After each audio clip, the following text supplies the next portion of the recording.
very proud to have James here and want to welcome him.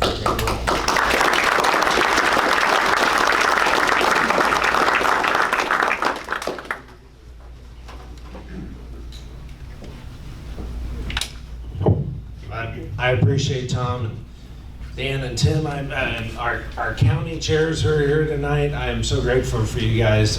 What Tom didn't say is for the 3 years before I became state party chair, I was county chair of Travis County, which is where Austin is. So yeah, that was fun. I kept having to remind people we actually had 250,000 Republicans. We were just outnumbered. That's all. So we had a great executive committee. We had a great county. And one of the things we had to do is we had to figure out, you got to get creative when you're behind. And the good news was nobody was Republican in Austin just for the fun of it, right? They were Republican because they believed in our principles and willing to work for it. So it was actually ironically, it was a great training ground for some of the challenges we face right now. And that's some of what I want to talk about tonight. Unfortunately, the church guy was going to give me a little remote mouse, but so I'll keep flipping over here. The first thing I wanted to talk about was, how did we actually do last year? There's a lot. We have some overall sentiments. We have some feeling. First of all, thank you. Thank you to everybody in West Texas, and particularly in Amarillo, for helping us make sure we got Senator Ted Cruz over the hump.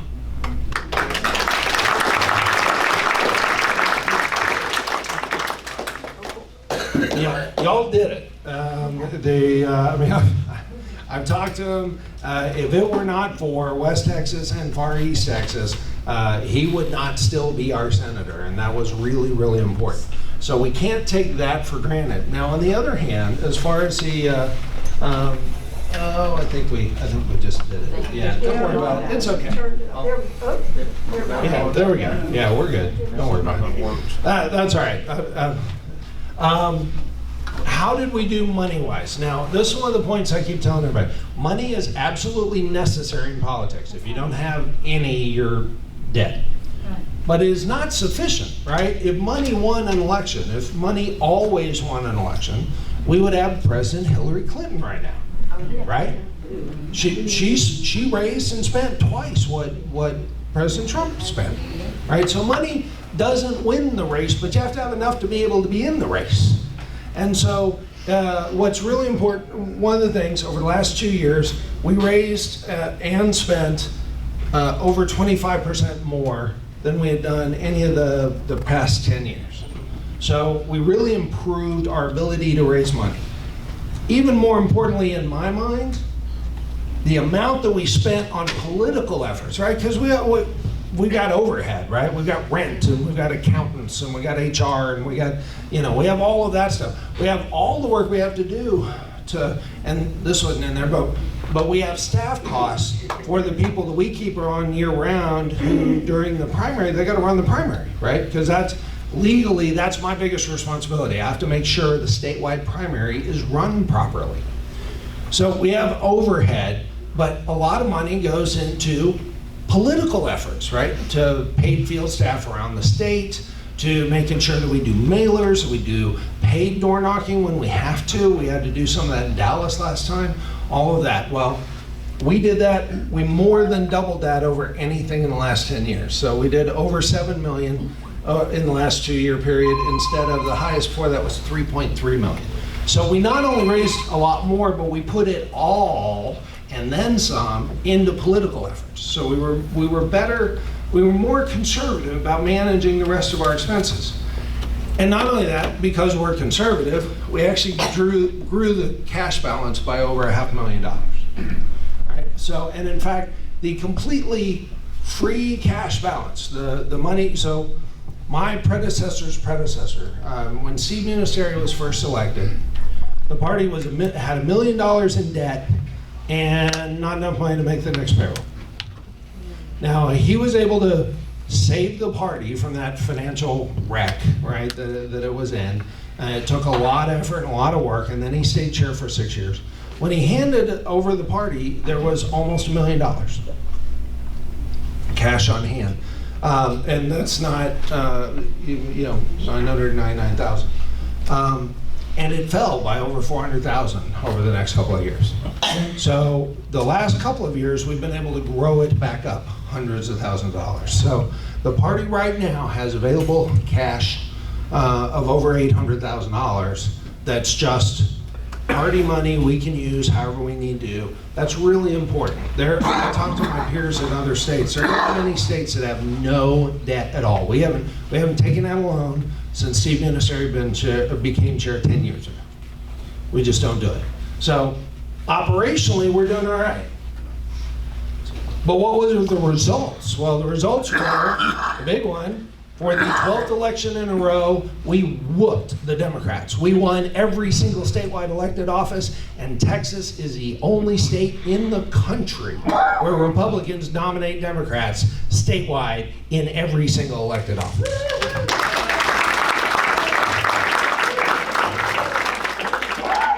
And it is really important that we not take that for granted at all. Because while that was great, and that was so critical, man, they would have loved it if they had won one of those. They did win 2 of our Senate seats. Now, we won 1 of theirs, so the net difference was only 1. But they won 2. 1 each in Dallas and Fort Worth. They won 12 of our 95 Texas House seats. So now we only have an 83 majority out of the 100. How many people, I'm a wonk on this stuff, so I'm gonna ask, how many people here know how many state reps Texas has? Okay, and this is great because we're in a church, right? How many people know how many state senators Texas has? Okay. Texas has 150 state reps. There happen to be, and I'm sure it's not coincidental, 150 chapters in the Book of Psalms. Texas has 31 state senators. There are 31 chapters in the Book of Proverbs. Our founders were just amazing. They were fantastic people, and they did a lot of cool stuff. But we had lost two of our Senate seats, 12 of our 95 House seats, and more importantly, we lost 31 out of 32 Court of Appeal seats. And this is brutal because those are 6-year terms. And those are a majority of 5 of the Court of Appeal seats, including the Court of Appeals that hears every appeal related to any law that goes into effect in Texas. So that's really, really tough, and I've got a good sample of why. And then we lost 2 congressional seats. Now, here are the interesting things about that. We could and should have lost those seats in 2016. Those were 2 districts where President Trump lost the district fairly significantly in 2016. The only reason we didn't lose those congressional seats in 2016, the Democrats didn't have anybody in them. Now, once the 2016 election results came in, they weren't going to make that mistake again. And so they ended up putting people in them. They not only put people in them, they funded those people really, really well. Each of these 2 races were $27 million races each. And we tried really hard to defend them, we just couldn't quite. But of course, the big race is the US Senate race. Senator Cruz won. He squeaked it out with 2.6 percentage points. He won by 220,000 votes. Right, in the entire state of Texas. No, that is not good. You're absolutely right. Especially when just 4 years earlier, Senator Cornyn won it by 10 times as much, 27 points. Now, so what happened? What was all this? Well, there were a bunch of factors that went into it. One of the items that definitely played a part, but isn't everything, is money. I said before, money is necessary but not sufficient. Senator Cruz raised what would have been a record, a national record for a U.S. Senate race, $38.9 million. And he got lapped. $80.3 million of what raised. Now, and this is one of the things I say all the time, politics is a team sport. We have to do this together, and we have to get everybody rowing in the same direction. We have to be working on things together, and that's where people come and play. So at the Republican Party of Texas last cycle, we had 8 full-time field staff spread across the state. We already have more than that now, by the way, but for the whole election last time, we had 8 people. The Cruz campaign, they had 18 people. paid staffers spread across the state to work field work. Governor Abbott had 100 paid field staffers around the state, and the O'Rourke campaign also had 18 paid field staff. And that was all the way up right to the last month. And last month, you've already done all your work, you've already figured out where all the voters are, you've already gotten everybody registered because you hit the deadline 30 days before the vote. You've gotten everybody registered, you know who they are, you know who your people are. All you gotta do is go back and ask them to please turn out and vote. And that's when people in the field matter a lot, because politics is a team sport. And the O'Rourke campaign went from 18 paid field staff to 821 paid field staff. And Governor Abbott went from 100 to 140. That was good growth, but nowhere near enough. So those people, and their strategy was not to convince us that O'Rourke was somehow not nuts. And thank goodness they didn't try, because right now we'd know a lot better. We always knew. Their strategy was to get 1 million more Democrat voters to turn out. And they did. They more than doubled their vote turnout. They increased by 1 million. They just fell 200,000 short.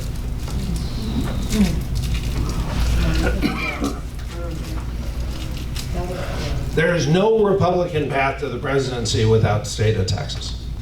President Trump won a bunch of states that Republicans had not won in a long time, including Wisconsin, Michigan, Pennsylvania, Ohio. But even with all of those, he had 306, and if you take away our 38, he gets 268. What's the magic number to win? 270. 268 is a loss. You can't do it without Texas. So what about those congressional races? Well, we had these two we lost, and the good news is we already have a good candidate in one of them, and the other we're trying to work things out and hopefully get a good candidate in the other. But then we had 9 races where the victory was 8% or less. We have 6 races where the victory was 3% or less. And 3 of those 6 go into the Austin area, and then we have 1 each in San Antonio, DFW, and Houston. Those 6 races are so close and such a big win for the Democrats if they get them, that the Democrat National Congressional Committee has already announced that those 6 races are their top 6 priorities in the entire nation. And they've already put an office in Austin to start working the area to try to flip those.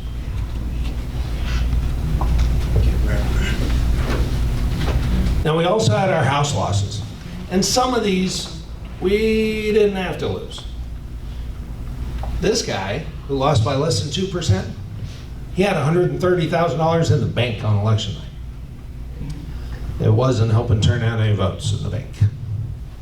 This guy thought he had it so much in the bag, he was out campaigning for other House members the weeks before election. So, and some of these, you know, we've got a chance to put really great new candidates in them. I'm convinced that we will win at least some of these back. But if we don't, if you take a worst case scenario and say, okay, we aren't going to win these back, then it only takes 9 more seats to flip the Texas House. And if they flip the Texas House, and we have 9 races where the margin's 5% or less. And 7 of those 9 races are in DFW. So they have a nice tight target package. It is theoretically doable. And if they win those 9, they not only get to name the Speaker of the House, they get to control part of redistricting for the next 10 years. So the stakes could not be higher. The presidency is at stake. The House is at stake. And you know what, frankly, we can't even afford, we have got to gain at least 1 Senate seat this time. Because the way the rules work in the Senate, it takes 19 seats to be able to just kind of automatically pass anything you want. And right now we have exactly 19 Republican senators. Exactly. Yeah. So it's what, I always hated it when people said, like, this is the most important election in our entire lifetime, right? So I will never say it. But holy smokes, the stakes are huge.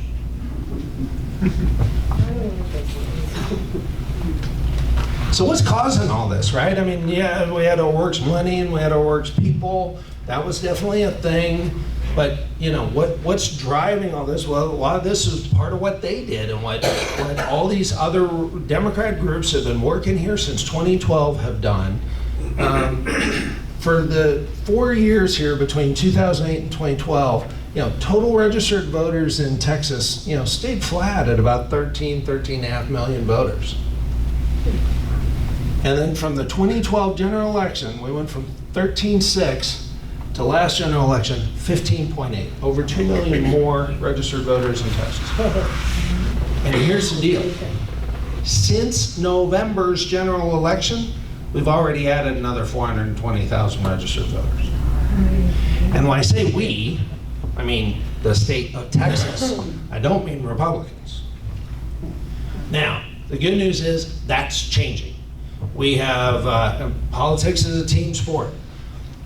I started making this presentation in December. I presented it in DC. I presented it to the president's people. I presented it to donors all over Texas. And one of those donors said, holy crap, we better get going on hardcore voter registration efforts. And the RNC had done serious paid voter registration efforts in Nevada and in Florida. In fact, you know, in Florida, they pulled out the squeaker, right? The senator and the governor in Florida just barely won this last election. They won by fewer votes than this team of people had registered to vote in the 6 months before the election. So they were able to deliver victory when it counted by registering the right people and getting them out to vote. So it can be very critical if you do it right. They've already raised over $15 million to do a project called Engage Texas. Now that's a federal PAC, so we don't coordinate with them. It's separate, but they're working on the more likely Republicans who are harder to reach, while we as volunteers and we as a party work on reaching out with volunteers to get the likely Republican new movers, the likely Republican longtime folks who will be much easier to reach.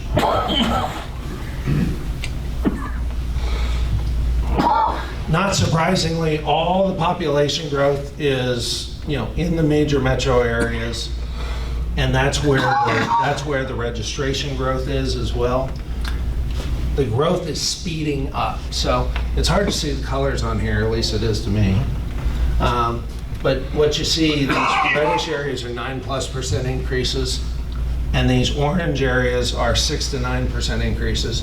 So what you see is over a 4-year window around these major metro areas are all growing 6 or more percent over this 4-year window, and then here we got 6+% again on top of that in just a 2-year window. So the change is accelerating. We've got to get on it, which is why there are great people doing that. Engage Texas. So based on all this increase, what do we expect for 2020? What we expect is 11.5 million vote turnout. What that means is almost double the increase in one presidential cycle as we had in the last 3 combined. Now the more challenging piece is that 26% of it's going to come just in DFW is going to be where that increase is going to come. 49% comes just in DFW in the greater Harris area, the greater Houston area, and 66% comes from DFW, greater Houston, greater Austin, greater San Antonio. So when you hear people say the Democrats are excited, they're worked up, they're pouring money in, well, one, O'Rourke came close enough that they could smell it. So yeah, they're excited. And 2, all this public data, whether they can figure it out too, right? The areas where they're strongest are the areas where the growth is. They are going after it. Well, this is something most people don't realize. You realize that all the way through the Obama presidency, we were winning every one of those major metro areas except the greater Austin area. Right? We were winning in this is 2014, right? A blink of an eye ago, a minute ago. We won 275,000 net votes in DFW, 222,000 net votes in Greater Harris. We only lost the Greater Austin area by 13,000 votes. But this is 2016 and this is 2018. Now, this was a perfect storm for us. It was Obama's second midterm and Texans were tired of nothing. Right? We had Governor Abbott, Senator Cornyn, top of the ballot. They both had crappy opponents. I mean, Wendy Davis, don't get me wrong, she raised $40 million. And she got all the same free fawning press that O'Rourke got. Right? She had the loving portrait on the cover of the magazines, right? She got all the donations from all over. She raised $40 million. She just didn't spend it as wisely, and she didn't have a team of hundreds of people out there turning down the vote. But that was a perfect storm for us. This was kind of a perfect storm against us, right? Governor Abbott ran a really good campaign, and his opponent was terrible. But Senator Cruz, there were some opportunities to do a lot better there in the campaign. And O'Rourke ran a pretty smart one in terms of turning out the vote. And it was President Trump's midterm. So the big question for all of us, the question we have to answer in this next election is this a trend line, right? Do we just ignore all this and this is now the trend for Texas, or is this a dip? And the answer is, that depends on us. Are we going to do the things we need to do to make sure that that doesn't stay that way? And I'll tell you, at the party, we've been working on doing this since the minute we got the election results. So if that's the kind of turnout we're going to have, and the growth's going to come in the major metros, what are we going to do? What does it mean? It means if there are 11.5 million votes in 2020, we need more than half. We need roughly 5.8 million. Well, guess what? President Trump got 4.7 million in 2016, and Governor Abbott got 4.7 million in 2018. I'm pretty good with math. Averaging those two comes out to about 4.7 million. Which means we better come up with another 1.1 million Republican votes. And not only that, but if we want to protect all those House seats and win some of those back, and protect it and make sure we increase our majority in the Senate, at least 66% of those better come from those 4 major metro areas.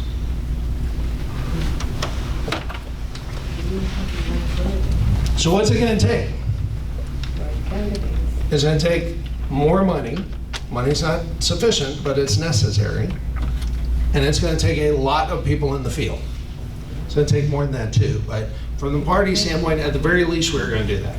And so what you're going to see is we're going to have at least 150 RPT field staff. The minute the primary is over, we're going to have at least 150 field staff spread across the state.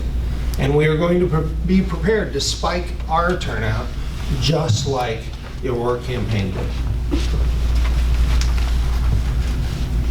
But there's a lot more to it than that. We're going to need to hire and train those staff. Most importantly, we need to recruit candidates. There are too many counties like Travis, like Bear, like Harris. Actually, Harris is a bad example, but Dallas, where Democrat candidates have gotten a free ride for too long. And the problem is when they get a free ride, A, we're not working those neighborhoods. We're not telling people there we want their votes. We're not telling them we want them in the party. So we're not growing the party. So we need to be doing that. But B, that candidate with whatever money they've got in their campaign fund, if they don't need to defend their territory, they can go spend that money to go flip somebody else's territory. And so we need to be sure that that does not happen. And so we've got a candidate recruiting task force that's been working since early this year. They are working with county chairs all over the state, and I sure hope actually you guys are gold, I'm sure. But I hope, to the extent you need any help or want any help, I hope they're helping. We need to be sure every open seat, every incumbent Democrat has a challenger. No free rides in the entire state of Texas. And then we need to be registering voters. So Engage Texas is off doing the paid voter registration effort. We need to do the rest. And there are 1.4 million Texans who score as highly Republican on the models that are not yet registered to vote. And so we're putting together a plan for how do we help make sure we reach all of those with volunteers all over the state. You know, we all have kind of short memories, right? It's just human nature. It was only 2008 when our majority in the House was not 9, it was 1. It was only 2003 when we had not controlled the House for 100+ years. So, you know, people don't think about it. It is up to us to do that. Somebody who does have a long enough memory is somebody who was here to help flip the House and somebody who was here to help flip the governorship, and that's Karl Rove. And when they did it in the 80s and 90s, when they flipped Texas to be Republican, they did it with tens of thousands of volunteers across the state.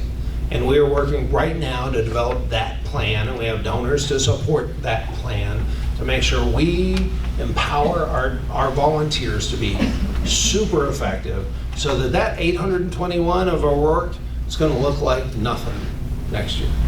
We're going to overwhelm them with a Republican wave. We do have, how many of you guys got the card, the little text TX vote? Yeah. One of the things we've done, if you're going to be out registering voters, first of all, please take the class, become a deputy voter registrar. It's very impactful. If you carry the cards with you and they're from your county, and you know, and you run into them, they can fill it out and you can take it right then. You're guaranteed you have it. But if you can't, if say they're from a neighboring county, or you haven't yet done your deputy voter registrar training, you can use that card. You can tell them, or you can just tell them, text TX vote 72,000. We will help get them registered to vote. We need everybody we can registered to vote. And then we've been rolling out our systems. We've improved the data. We've improved Advantage, the block walking app. We've improved Red Dialer, the phone banking app. I use both pretty regularly myself. And we in the party are putting field staff out in all those major metro areas, plus in the Valley, plus in El Paso. And we will end up with staffers up here in the Panhandle. And it's not because it's not because you guys didn't kill it, and it's not because we don't trust you, it's because we are taking nothing for granted. And we have to take nothing for granted. Now, one of the great things we're doing is we're hiring, 150 people. It gives us a chance to be real intentional of making sure that we improve on the youth and diversity of the portfolio that we're putting out there as we're block walking for folks. And I'm excited about the impact we can have with that. So I talked about the texting tool. If they're already registered to vote, they can text TX News to 72,000. We'll send you a daily news clipping service. So you can see what's being said by and about all the elected officials and the elected Republicans in Texas. We've got the new mover list we've made available. We've been starting to append a bunch of cell phone numbers and more email addresses, and we've been improving the apps. So what can you do right now? Politics is a team sport, and we need you on the team. The things you can do, you can make sure everybody you know is registered to vote. Everybody who ought to be registered to vote, get them registered to vote. Yeah. Second, refer us excellent potential staff and candidates and volunteers. We need everybody on the team, right? And the municipal and school board races, they're done here. You might end up using the constitutional amendment election in November, which is going to be voting on a permanent ban on personal income tax in Texas. You might be able to do that. And then practice and prepare, right? Use the systems, make sure you're trained on them. Use them to recruit. If you're a precinct chair, use the block walking app to walk your precinct and recruit volunteers to help you, right? It's a great way to do it. So that's the end of the Red Alert presentation. How many people would like me to do just a real quick recap on the legislative session? Yes. Okay, good. All right, so the legislative session was weird. You know, over the last 10 years, we all got used to how it was going to go down, right? It was going to go down, the lieutenant governor was going to go out there and say all sorts of bold conservative stuff, and the House was going to shoot everything down, and it was all going to be the Speaker's fault, and we were going to have this big fight, and holy smokes, 2017, it was terrible. They were on the front pages of the paper. We had 2 different elected Republicans duking it out publicly. Crazy, absolutely crazy, and not helpful. Well, this time, we didn't have that, but in the House, they didn't even know who their speaker was going to be until like a month before the session started. So by the time they figured out who the speaker was going to be and that it was really going to work, and before they did all that, we were very, very careful to follow exactly what the mandate of our body is, right? The mandate of our delegates from the convention.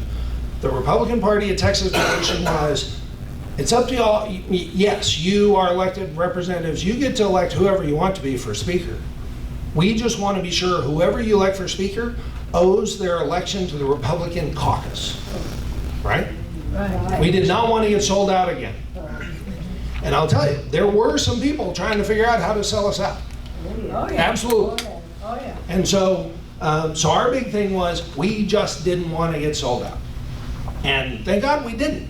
It came down to the wire, kind of came out of nowhere a little bit, but we didn't get sold out. Now, on the other hand, that meant no time to prepare for actual policy, no time ahead of time for the legislators to kind of figure things out and work out what they were going to focus on, and no time for anybody to figure out what's this new speaker going to be like. Now, I get accused all the time of one of the beautiful things about being party chair is you are to blame for everything. So, I had people, you guys can relate as county chairs, right? I had people call me up, and this happened to me even as a county chair. Somebody called me up as a county chair. I hate y'all are terrible, I can't believe you're doing this. Well, what do you mean? Well, one of your candidates in the presidential debate said something stupid and offensive. Like, that's not the county party, sorry, that's something completely different. I get the same thing as a state party. Everybody like, it's all your fault, it's all this thing. We worked very hard to make sure that we fought for, every chance we get, we fought for everything we could fight for. Now the good news is, we got 300 and something items in our planks in our platform. And I used to think, as a business guy, I'm like, that's insane. What in the world do we do with a platform that's got 300 items? How do you prioritize? How do you do it? And the reality is, you don't. As Tom said, the platform's step one. The platform for the party is our reference manual. If a legislator calls me and says, what's your position on raw milk? This actually did happen this legislative session. What's your position on raw milk? I don't know. Do a quick search and search through the platform and okay, yeah, no, we're big fans of raw milk. Y'all should stop regulating it so crazy and let people buy whatever they want to buy. Yay. Buy whatever milk they want to buy. And so that's in the platform and great. And you know what? When they have 6,000 bills, the fact that we have 300 planks is really not that big a deal. So that's kind of cool. And that's our reference manual. And so that helps us decide as they got to committee time and they started hearing on bills, we had a couple of volunteers who would search and go, ooh, there's a bill coming up and it's related to one of our platform planks and it's supportive of it. Let's go say thanks to that legislator for proposing something we've asked for. Let's go testify for it if we can. Let's ask for some volunteers to do the same. Let's do what we can to help get the stuff we want to get passed. Because the reality is, there's no one else on earth for who that's their job, right? Nobody else is charged with standing up for the positions as defined by our delegates at our state convention. And of course, the peak position of those are our 5 legislative priorities. Now, I have a friend who 6 weeks before session started tweeting me you know, on the Twitter. Love that thing. Like, you should give it all up. You haven't gotten any of your 5 legislative priorities yet. The whole thing is a waste. You should just admit it and give up. Well, first of all, no. It's not over till it's over. That ended up being my response to him was, it's not over till it's over. But also, I mean, we don't quit. And plus, our founders, God bless them, they created a system where the easiest answer is to kill a bill. Every time. There are 100 ways to kill a bill. And thank God there are.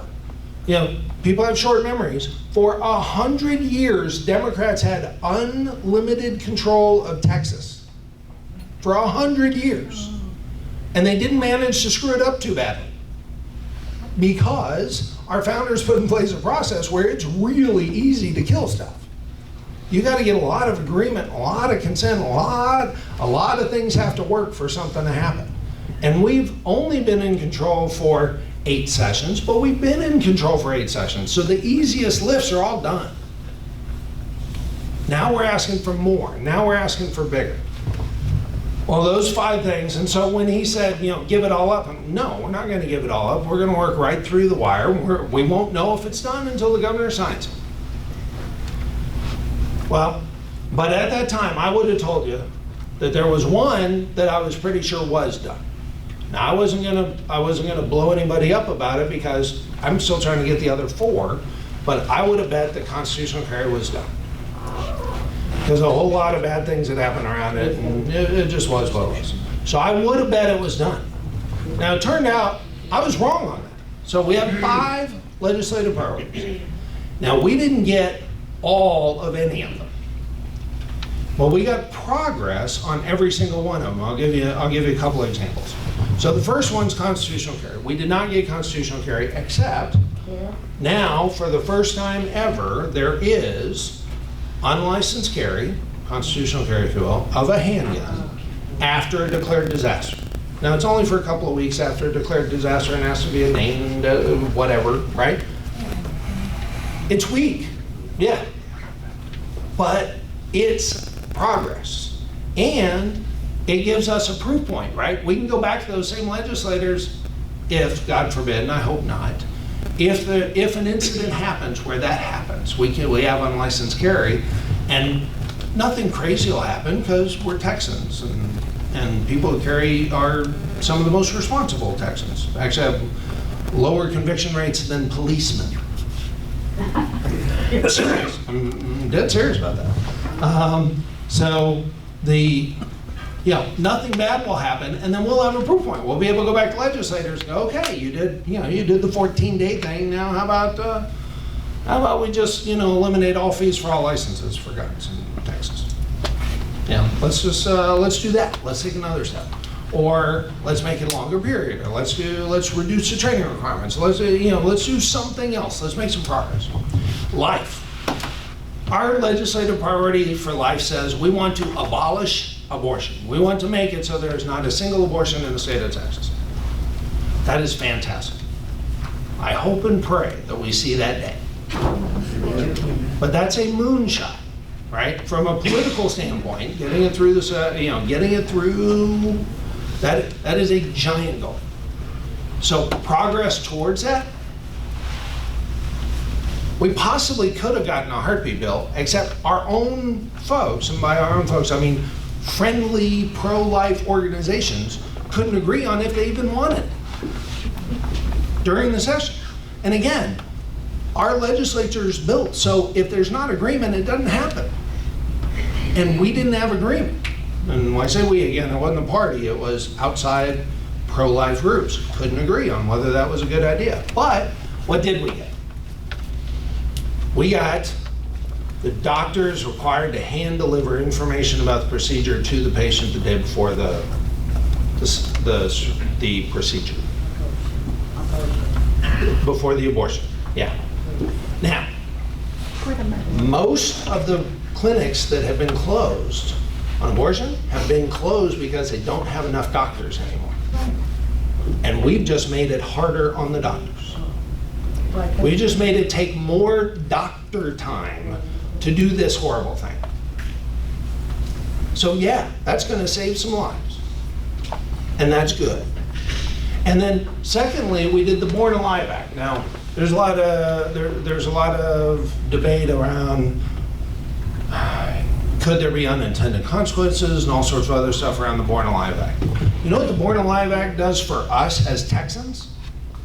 It lets us point out the insane and offensive and extreme presidential candidates on the Democrat side who will not oppose and will not vote against a Born Alive Act. They're okay if a baby on a table gets killed. Right? And Democrats in the House and the Senate had to vote on it. And they're on the record.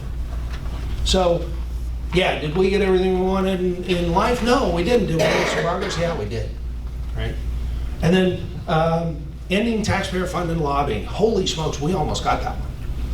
It was weird. If you're following it, we got it through the Senate. Yeah, everything has to get through 3 readings in each chamber. It got through the Senate, it got through 2 of the readings, and it failed on the 3rd reading in the House. We came this close. But here's one of the coolest things that happened. So it fails, and we're all disappointed. Oh man, we thought we had that one. Of all the ones, we thought we completely had that one, which is really rare for an issue like that to come out of nowhere, because it hadn't been on any interim charges. Prior speaker had never talked about it. We hadn't even really talked about it, but it became one of our priorities. So we started talking about it.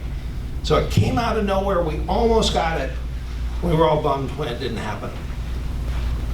And then in a conference committee, in the last 72 hours of session, how many people know, and I apologize, how many people know what a conference committee is? Okay, all right, for everybody else, we have 2 chambers that pass laws. Not surprisingly, they don't always, by the time they get out of both those chambers, those laws don't always look identical, right? Somebody's put an amendment in one of them or another one, right? The limit for rate increases is 3.5%. No, it's 4%. Okay, how do we agree? They don't just split the difference, because most stuff you can't do that. They send it to a conference committee. Well, the conference committee members are completely appointed on every single bill by the Speaker of the House and the Lieutenant Governor. And so if you want to read, if you want to tell, was it a meaningfully better session for Republicans? Or should we expect better things in the future or not? If you want to decide, should we expect better things in the future or not, you can look at how those conference committees did. And this was one of my favorite examples. There was a random, government transparency bill that went to conference committee. And in the conference committee, they can split the difference, they can take something out, they can add something. I will tell you, in the last 5 sessions, when we had a speaker who had been elected thanks to Democrats, when stuff went to conference committee, it never came out better. It just didn't. There was this random transparency bill goes into conference committee, and it comes out requiring every taxing entity to disclose every dime they spend on paid taxpayer-funded lobbyists. And it's automatically covered under every public information request. In Texas, we don't do FOIA requests. We don't do Freedom of Information Act requests. That's a federal thing. It's not nearly as good as our public information request. In Texas, we realize that's public information. That's our information. That's the taxpayers' information. So when the taxpayers ask for it, they get it, with a much higher propensity of response than a FOIA request. Well, taxpayer-funded lobbying, we didn't beat it, we didn't end it, but every county, every taxing entity is now required to report it, and it's automatically subject to public information requests. There we go. Good. Right? That would be in every 50 states. With that information, we're going to whoop that thing next time, right? So. Religious freedom was one of our 5 legislative priorities. And on religious freedom, we got a bill that I actually don't like to reference it this way, because I'm always saying about what's the impact on the everyday Texan, what's the impact on the little guy, what's the impact on the average taxpayer, the average business owner, and the average business owner is not running a multi-billion-dollar business, right? They're trying to make payroll. But it's known as the Chick-fil-A bill. And it's known as the Chick-fil-A bill because about the time it was filed and about the time it was around, San Antonio City Council, bless their hearts, decided that because Chick-fil-A was so offensive as to give some money to their foundation, and their foundation gave some money to, wait for it, the Salvation Army and the Fellowship of Christian Athletes, that they did not deserve to have a space in the San Antonio airport. And this law says no city, no taxing entity in Texas is allowed to discriminate against any business owner for anything they do, a donation, anyone they contribute to. So your tithes, your charity, and man, conservatives are much more charitable than Democrats. And we will not face penalty for that. So that's a great thing. And we had some other wins on that as well. So let's see, we got constitutional carry. Oh, property tax. That was the big one. And that one we were pretty sure all the time we were going to get. And this was the wildest, most unusual one I found during the session. And this was another one of those cases where like we had friends who were disagreeing with us on this, right? So our legislative priority says we want to abolish the school maintenance and operations part of property tax and replace it with a consumption tax. Now, first of all, let me take a step back. We all want government not to grow too much. We all want government to be responsible with its money. We all want with the money it takes from us. We all want to make sure that government does not tax any more than it must. But even so, if you've got a government that all the voters have agreed, we ought to spend $1 billion on X or $1 million on Y. They still have to collect that money, and some taxes, some kinds of taxes, are better than other kinds of taxes. We agree on that? Right? If that were not true, Texans would be cool with the personal income tax. We're not cool with personal income tax, right? We're not, right? We don't want a state income tax because that's the worst tax. Because what you tax, you discourage. So a personal income tax discourages people from making money, from making their life better. That's crazy. Well, a property tax discourages ownership. Also crazy. And not only that, the worst thing about property tax is it's harder to change what property you own, right? You're doing great, things are going well, your business is fantastic, okay, you can afford that crazy property tax. And then all of a sudden your business goes south and now you can't afford that crazy property tax. What are you gonna do, sell your house?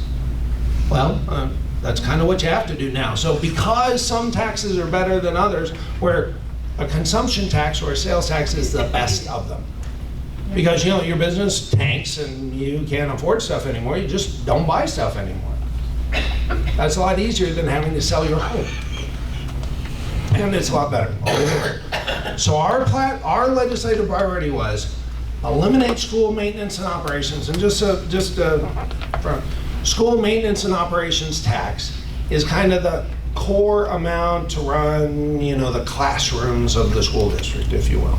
It's the kind of stuff that the state constitution says we ought to have an efficient, effective method of education, that the state considers it its responsibility that be covered, right? Talk to your county about this tax rate. They're going to have a hearing about it next Tuesday night at 7 p.m. at the Civic Center. There we go. Yeah, it's pretty cool, and it's actually not very easy to implement. So they're having to implement it, and they couldn't pass it in June and expect it to go into operation this July, August. It's going to happen for next year. But that transparency and the separating of your value from your taxes, that's really, really good. And then the last transparency thing, how many of you knew that we always had a tax increase limit? Anybody know that? Okay. We had an 8%, right? But here's how it was written. If you get in all your appraisals and they've done whatever they've done, and then the county picks its budget and that sets a tax rate, whatever that is, if you put those together, and that means the total amount of taxes from the voters in that district, in the county, are going to go up by more than 8%. If that, then the voters have the right to get a bunch of people together and go collect a few thousand signatures to ask to vote about whether that's okay or not. That used to be how it worked. The way it works now, if the impact of the total tax rate and the total evaluations is an increase of more than 3.5%, it automatically ends up on the ballot. You automatically have to vote for whether or not you're okay with that. That's good. That's a decent thing, right? So going back, politics is a team sport. And so I get blamed for most of the stuff the team does. It is not my job. It is not my job to promote or defend or oppose any elected official. It's not. It is my job to fight for what we as a party want to advance and to let you guys know how we did on it. And so as the party, we've been making an effort to say, I know you're going to hear from these people that we did not nearly enough. And I know you're going to hear from the Democrats that we did way too much and we're insane. We're just going to tell you what happened. Because you know what? We got some stuff. Did we get everything? No. And our founders built it that way, and God bless them. And we'll do better next time because there will not be an elected official in Texas who will not know that the party has been out working to make sure we get giant wins and we make their job easier. And we make it easier for them to accomplish the wins that will make it easier for all of us to win. Are we going to have the equality bill here in Texas? Quality bill? Equality. Equality for what? That's the one where the double sex, the equality for homosexuals, they can have the right to be teachers and give rights for. I haven't heard anything about anything like that. If it was passed in the House.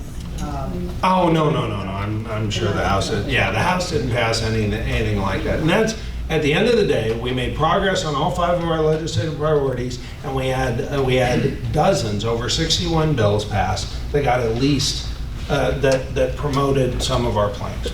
We got some wins. And now we're going to do better. Oh, yeah, I didn't hear anything about that. I don't know. But how much we win, that's on us. So God bless you guys, and God bless Texas.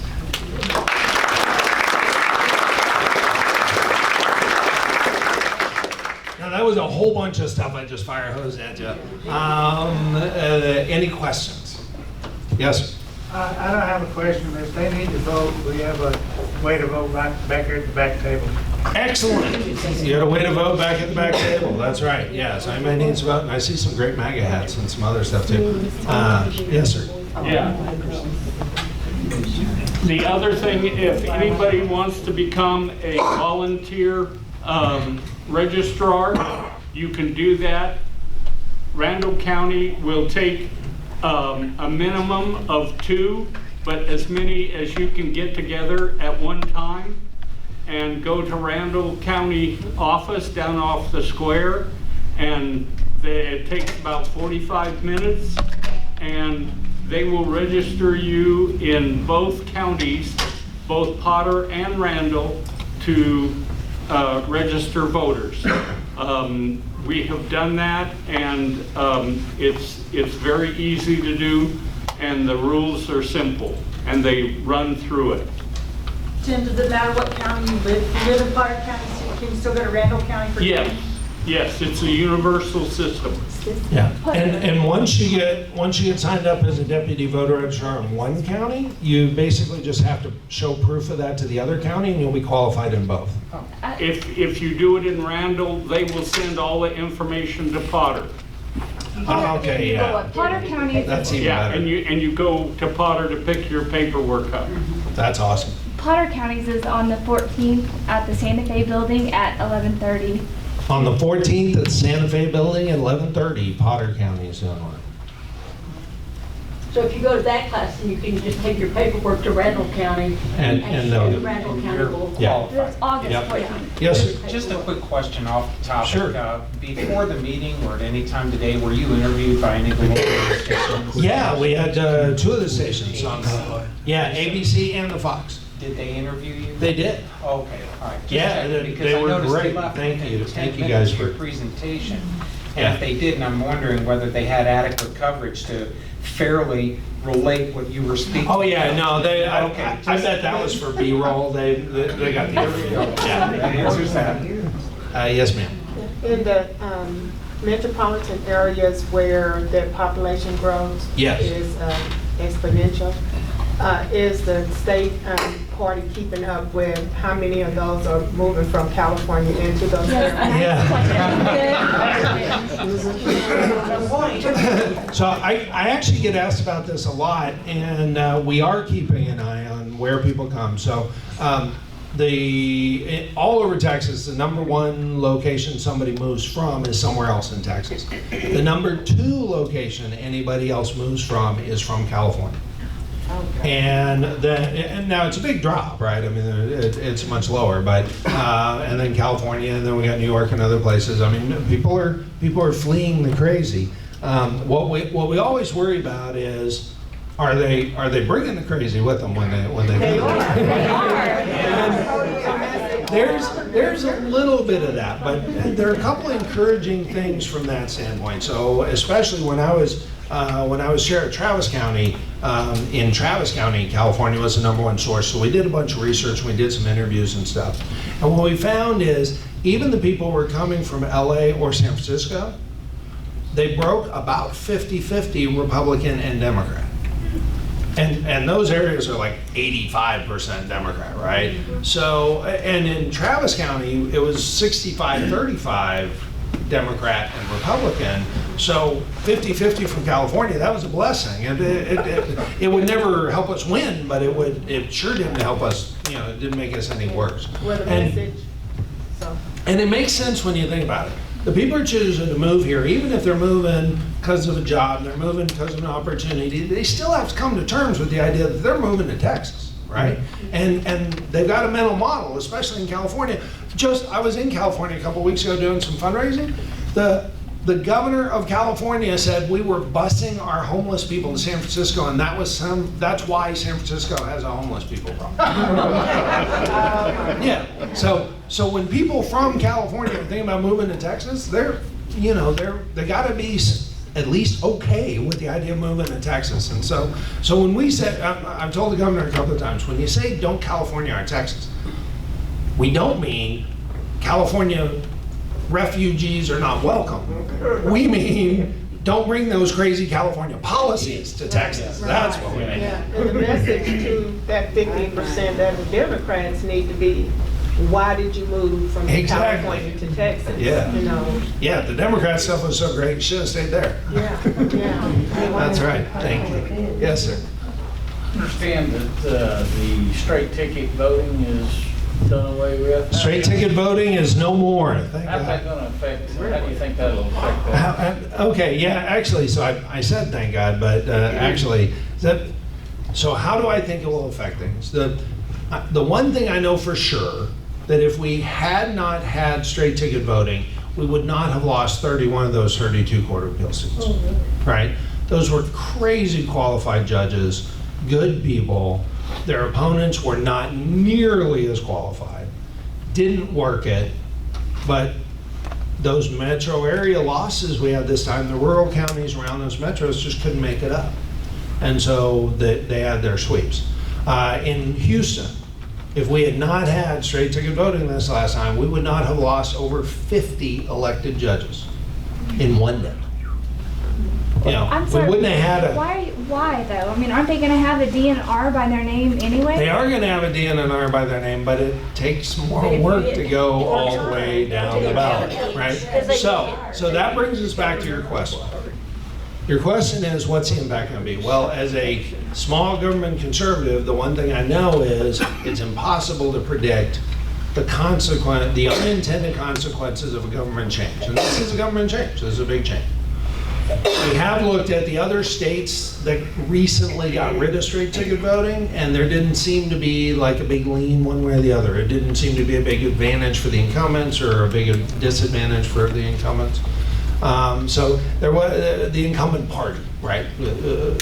That didn't seem to be a big deal. Really, the big question I have to ask, we're trying to figure out how do we train people that it matters going all the way down. Those judges are every bit as important to our life. In fact, on your daily basis, they're probably more important in your life than who a congressman is. And the congressman or woman, it's a little bit about how much you like that particular congressman or woman. It's about whether or not they're going to elect Nancy Pelosi as speaker, right? Or somebody better. And so, or anybody better, right? So we're going to have to do some training. The short question is, will their voters be lazier than our voters will be picky? And I have no idea what the answer is to that question. And I'm sure it'll vary. Yes? Just a quick one.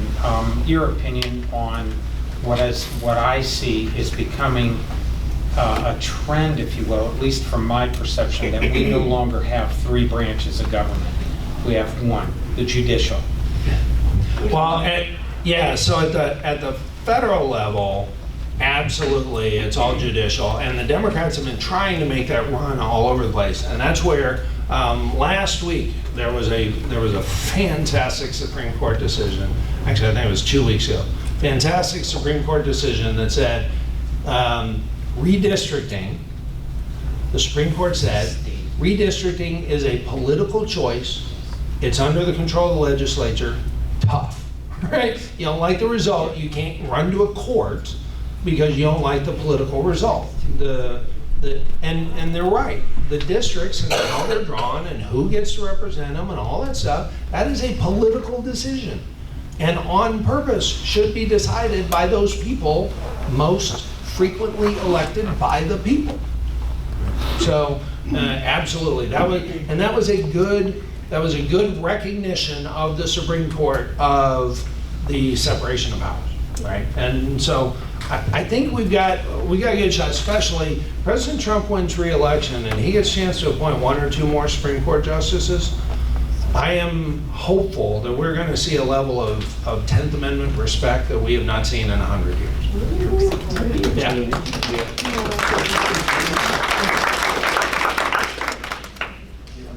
Yes, sir.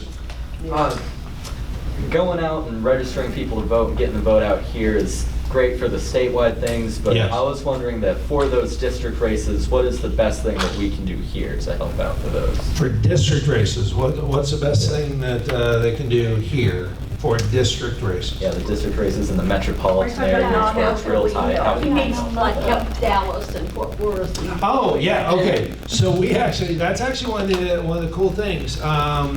For years now, since before the 2000 election, we've had a mighty Texas strike force, right? And has sent volunteers all over the country to go help in swing states like Ohio and places like that, right? They have a new emphasis now stay in Texas. to send people to the really important swing areas like Dallas. And we're going to need it. We're going to have it. What we will have as we roll out this volunteer engagement effort, we will have a lot of opportunities for you to make a massive impact in areas where we need the help the most. And we're going to be setting it up. We're doing a lot of hard work right now behind the scenes and in systems and all of that to make it so that, your average volunteer, it's not like you don't have 50 hours a week to do this. But you know what? Next weekend you're free. Great. Okay. Where can we plug in next weekend? Where do you need to do the most? Where are we doing some stuff? Where's some stuff going? You know, here's 4 choices within a couple hundred miles, or shoot, if you're willing, 400 miles, right? Here's 5 choices that you can go to and ranked in our order of priority, and you just pick whichever one you want to go to, and God bless you, and we'd love it, and we'll get you plugged in, you'll meet some amazing people, and we'll work on a cause that is so important in our future. And so we're going to have that available. And so we got those cards that says text TX News to 72,000 if you want to get our daily newsletter. It says text TX Vote to 72,000 if you need us to help you register to vote. You can also text DEFEND to 72,000, and we'll get you on our volunteer list where we can start letting you know about that. So text DEFEND to 72,000. Red dollar is a good thing to use for that if people want to. Absolutely. That is another thing. We are absolutely going to be doing volunteer phone banking efforts. And in fact, one of the challenges we're working on right now, the Democrats have a vendor. If you go to the Texas Democrat website, it'll have a map, and you can just look up like a day, and it'll show you in a map where stuff's going on, and you can just sign up to volunteer to do that. They won't sell to Republicans. They'll only do that technology for Democrats. So we're working to try to either build it ourselves or find someone to build it so that we can have the same effort. So the answer sooner rather than later will be, you'll be able to just go to our website and look on the map and see where we're doing stuff and decide which one you like. Yes, ma'am. It's all a numbers game. At some point, we have to push further out to increase our base. How are we going to do that without giving up on our core values? So the question was, how do you grow the party without watering down the core values, right? Without giving up on the core values.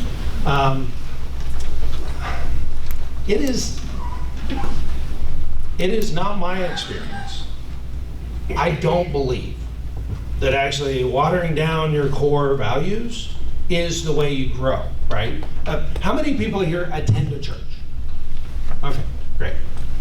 So do I. I just want to be sure I wasn't misreading the crowd here. Which denominations have been dying in the United States in the last 20 years? We don't have to name them. They are the ones that have watered down their beliefs. The denominations that are growing like wildfire are the ones that stay true to their core. But Now, they're changing up all sorts of other stuff, right? Yeah, They're willing to, I no longer have to wear my Sunday best every Sunday, right? And the music's a little different than I grew up with. And, there's other stuff. But you know what? That was not core values. That wasn't it. It was, the Word of God and the truth. And, that is the core values. And so I believe the same's for us. So the question is, how are we doing a better job reaching out? Well, a big part of it, I just kind of flew by said, that's one of the reasons why we are making sure that our paid staff, that we are being really intentional about making sure that we are presenting a different face, literally, to the people we're talking to. That's why I said we are making sure we're recruiting a candidate in every single district, because you know what? Oak Cliff in Dallas has not had enough Republicans showing up saying we care about you. Now, they don't want us to sell out our values. In fact, you know what? What's going to attract them is that we're pro-life, because they are too. What's going to attract them is that we're for freedom and we're for criminal justice reform, because we're for freedom and we're for individual responsibility. And we love the family. And so that criminal justice reform gives us a chance to not break up families and destroy a community, right? Because we're sticking to those values. That's what will help us grow. The how changes up, and the how we're doing a whole lot more of now. The why, we have not changed that one bit. Thank you. Yes, ma'am. I saw something on your slide about the cell phones. You have the technology where the phone banks are just not calling the landlines now? Yeah, so here's the deal. It is illegal to use predictive dialers to call a cell phone, right? Software cannot start any call or communication to a cell phone because everybody abused it, on landlines, right? So the old phone banking, you could phone bank through, 20 times as many people if they had landlines than if they had cell phones. So the only challenge on the cell phones, and yes, we got better numbers available and we got better data available. The challenge with calling cell phones is you've got to dial the cell phone, and then you got to wait, and then hopefully they answer. And if they don't answer, you hear it, right? So it takes a little longer. Now there's some tricks to try to work around that, but we absolutely, Red Dialer has the ability, it knows, oh, this is cell phone, I gotta make them wait, I can't get started on it while they're not ready. So yes, Red Dialer can let you call cell phones. Now the other thing that we've done, I actually didn't even mention this at all, it was on the slide, is texting. How many people here got a text from the work campaign last year? Yeah, I got 12. Now part of it was because I was egging them on. I wanted them to spend a bunch of money and I wanted to see what they were doing. Right? We tested cell phones in all of our special elections. Texting. We tested texting people's cell phones in all of our special elections, and it really, really worked. Now it could be like robodialers used to be, right? It really works until people get tired of it, and then it won't work anymore, right? So, but for right now, it really, really works. So you can you're not allowed to use software to send a text to somebody's phone unless they've already agreed for you to be, if you've ever signed up for a text service, you have to reply yes, and it sends you a thing, if you ever want out, reply stop. That's all federal law, right, that they're complying with. Well, if you haven't replied yes, I can't use software to send you a text. I got to use a human to send you a text. Now here's the good news. It costs 7 cents a piece, which is actually kind of expensive, but 7 cents a piece, and the average volunteer can do 1,300 texts an hour. Because they can sit there and go like that, right? Software is not allowed to send the text. Now the software has a nice save text, and it fills in the volunteer's name, and then it fills in the voter's name, and so the voter gets a text like, hi James, this is Tom, a volunteer with the Republican Party of Texas. Please show up and vote tomorrow. Well, we did a bunch of tests, and it works really, really well. And while it's 7 cents is more than a phone call, which is about 2 cents, it's a lot less than a mailer, which is about 75 cents. Right? And nobody likes mail anyway, right? What about the new AT&T starting this next week, the spam protection? And for me personally, I don't answer any phone that rings that's not on my address book. Yeah, well, and so the comment was there are new spam services try to help, and there's also a lot of people just screen calls now, and that's absolutely true. And you know what? People screen calls, that's another reason why texting is a good way to go, because people, the open rates on texting is like 99%. And not only that, it's like 96% within 20 minutes or something. So it gets read.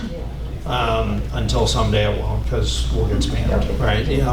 But for now it gets read. So we have that system available. We're teaching campaigns how to use it. We've been testing it. We've been tracking the numbers. It's amazing. So I know you guys are already working on texting stuff. It really, really does work. Yes, sir. Could you recap the LI school in August, the information about that? Yeah. Do you have the details on the specific? I didn't even mention that. Part of what we're doing, we're recruiting candidates, we're training candidates. These Leadership Institute trainings, and you did a great job saying this, it's for anybody who wants to be a candidate, thinks they might want to be a candidate, thinks they might want to be on staff for a candidate, or thinks they might want to be a super volunteer for a candidate, right? Or a super recruiter for candidates, right? Because you'll be more informed. And Leadership Institute's nationally known, they are really well respected.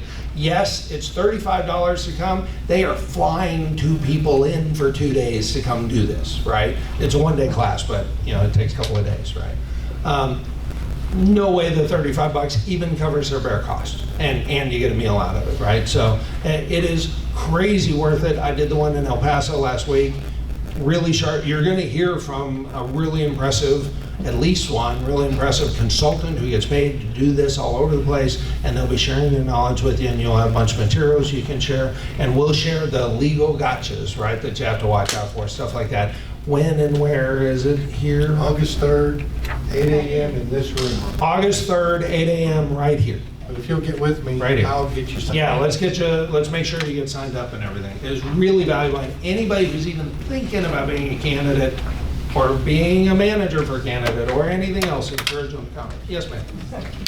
Yeah, I just wanted to put a quick plug in for our two great women's Republican groups that we have in Amarillo. Amarillo Republican Women and High Plains Republican Women. I mean, the women who want to get involved, then your better halves, or, we welcome associate male members too, but we're trying to get involved in some of these efforts too and build our teams. So absolutely. Back here and we meet on Tuesdays. We'd love to have you. I'd also, Mayor Nelson came in after our elected officials were introduced, so I'd like to also acknowledge Mayor Dickey. That is wonderful. You missed a shout out. I'm a huge fan, and partly because in Austin it was hard to get anybody else elected. The city council, school board members, those races are so important. And just naturally, the Democrats kind of glom more to I want to be in control and I want to run the government part thing. We need conservatives in those spots desperately. That's half your tax bill is county and below. So those races, as y'all get trained, make sure those races get filled. It's a 6 years ago, O'Rourke was a city councilman in El Paso. Don't tell me it doesn't matter. Preach it, James. Just one more thing, seconding what she said. I'm an associate member of the Republican Women's Group. Yeah. And I help volunteer down there in Canyon over the 4th of July. The guys in here, seriously think about it, because it was a blast. Oh, yeah. Working with the ladies down there, I'm not kidding. I've been saying all night, politics is a team sport. I'm so glad we have them on our team. Yep. Thank you guys so much for coming out this Thursday night. I love you.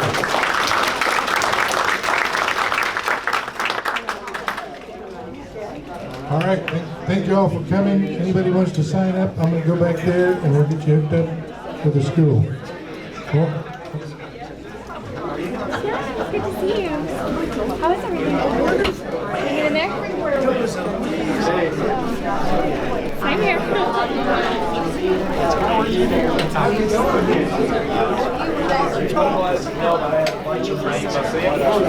I heard